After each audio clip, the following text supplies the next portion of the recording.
दोस्तों, अभी अभी दुनिया में एक तीसरा युद्ध शुरू हो चुका है और ये युद्ध किन देशों के बीच में शुरू हुआ ये सुनकर आपको हंसी भी आ सकती है। कुछ दिन पहले जब इजराइल हमास के आतंकियों से लड़ रहा था, जूझ रहा था, अपने देश की रक्षा करने की कोशिश कर रहा था, तो ये दोनों देश इजराइल को आतंकवादी देश बता रहे थे और हमास जैसे आतंकवादी संगठन के साथ खड़े हुए थे।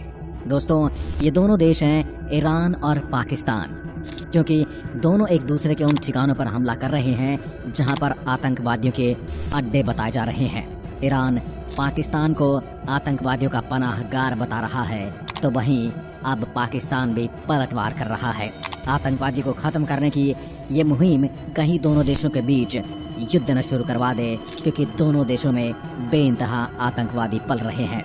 आइए जानते हैं इन दोनों देशों की मिलिट्री के बीच कितनी ज्यादा ताकतवर है कौन से देश की मिलिट्री।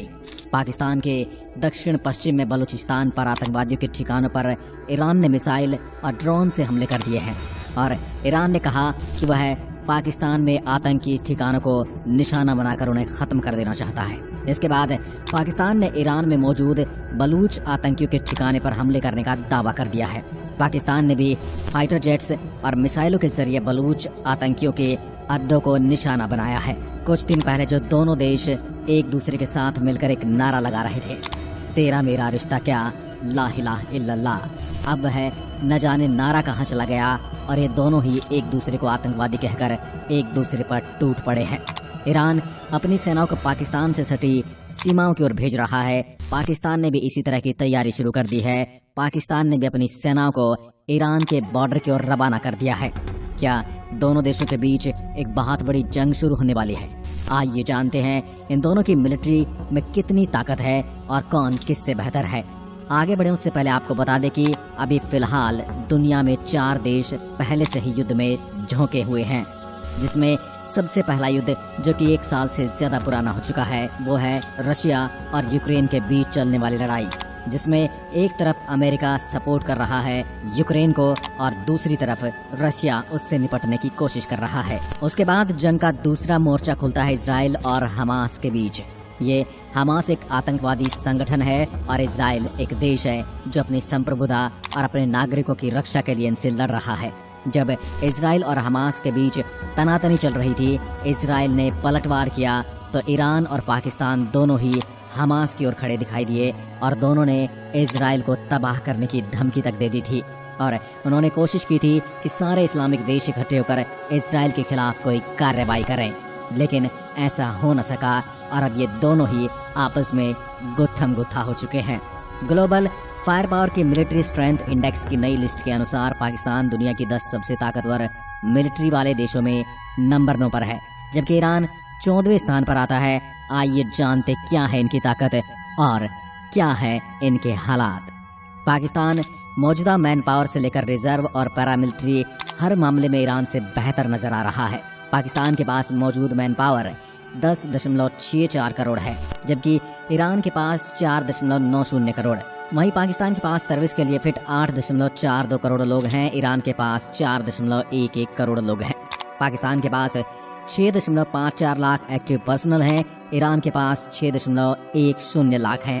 पाकिस्तान के पास रिजर्व सैनिकों की संख्या 5.5 लाख है, जबकि ईरान के पास 3.5 लाख।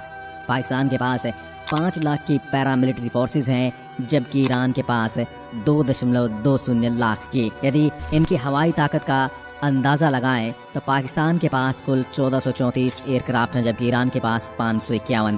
पाकिस्तान के पास 387 फाइटर एयरक्राफ्ट हैं, जबकि ईरान के पास 186। अगर बात करें अटैक एयरक्राफ्ट की तो पाकिस्तान के पास 90 और ईरान के पास 23 हैं। पाकिस्तान के पास 60 ट्रांसपोर्ट प्लेन हैं, ईरान के पास 86। यहाँ ईरान आगे है। पाकिस्तान के पास 549 ट्रेनर विमान हैं, जबकि ईरान के पास 102। जंग के समय इनका इस्तेमाल भी इमरजेंसी में किया जा सकता है। पाकिस्तान के पास 25 स्पेशल मिशन एयरक्राफ्ट हैं, जबकि ईरान के पास सिर्फ 10 विमान। पाकिस्तान के पास 4 एरियल टैंकर्स प्लेन हैं, जबकि ईरान के पास 7। यहाँ ईरान आगे है। पाकिस्तान के पास 352 हेलीकॉप्टर हैं, ईरान के पास मात्र 129। वहीं पाकिस्तान के पास 57 अटैक हेलीकॉप्टर्स हैं, जबकि ईरान के पास कुल 13 अटैक हेलीकॉप्टर्स हैं। तो पाकिस्तान के पास ज़्यादा टैंक हैं। पाकिस्तान के पास 3742 टैंक हैं, ईरान के पास 1996। वहीं पाकिस्तान के पास 50,523 बख्तरबंद गाड़ियां हैं, जबकि ईरान के पास 65,765। पाकिस्तान के पास 752 सेल्फ प्रोपेल्ड आर्टिलरी है, जबकि ईरान के पास 580। अगर टोड आर्टिलरी की बात करें तो पाकिस्तान के पास 3238 हैं, और ईरान के पास 2050 आर्टिलरी है। पाकिस्तान के पास 9 मोबाइल रॉकेट लॉन्चर्स हैं, जबकि ईरान के पास 5 हैं। पाकिस्तान की कुल नौसैनिक फ्लीट 114 की है, जबकि ईरान की 101 की, यानी इसमें सारे जंगी जहाज और पनडुब्बियां शामिल हैं। पाकिस्तान के पास 8 पनडुब्बी हैं, जबकि ईरान के पास उससे कहीं ज़्यादा 19 सबमरीन। पाकिस्तान के पास 2 डिस्ट्रॉयर्स हैं, जबकि ईरान के पास एक भी नहीं। पाकिस्तान के पास 9 फ्रिगेट्स हैं, ईरान के पास 7। पाकिस्तान के पास 7 कॉवर्ट्स हैं, वहीं ईरान के पास 3। पेट्रोल वेसल की पाकिस्तान के पास 69 संख्या है, और ईरान के पास सिर्फ 21। लॉजिस्टिक सपोर्ट के लिए पाकिस्तान के पास 151 हवाई अड्डे हैं, जबकि ईरान के पास 2 गुने से ज़्यादा है, यानी 319 हवाई अड्डे हैं। पाकिस्तान के पास मर्चेंट जहाज़ 58 है, जबकि ईरान के पास कई गुना ज़्यादा 942। पाकिस्तान के पास 2 बंदरगाह हैं, जबकि ईरान के पास 4 बंदरगाह हैं। ये चीज़ें जंग के दौरान बैकअप सपोर्ट का काम करती हैं। तो दोस्तों, 2 दोस्त दुश्मन कहें या फिर 2 हम मजहब मुल्क कहें, जब आपस में भिड़ गए हैं और एक दूसरे को आतंकवादी कह रहे हैं। असल में ये दोनों ही आतंकवादियों को पनाह देने वाले हैं, और जब इन्हें किसी और से भिड़ने का मौका नहीं मिला तो ये आपस में ही भिड़ गए। आज की वीडियो में बस इतना ही। आपको क्या लगता है, यदि जंग आगे बढ़ी तो कौन सा देश भारी पड़ेगा? आज की वीडियो में बस इतना ही।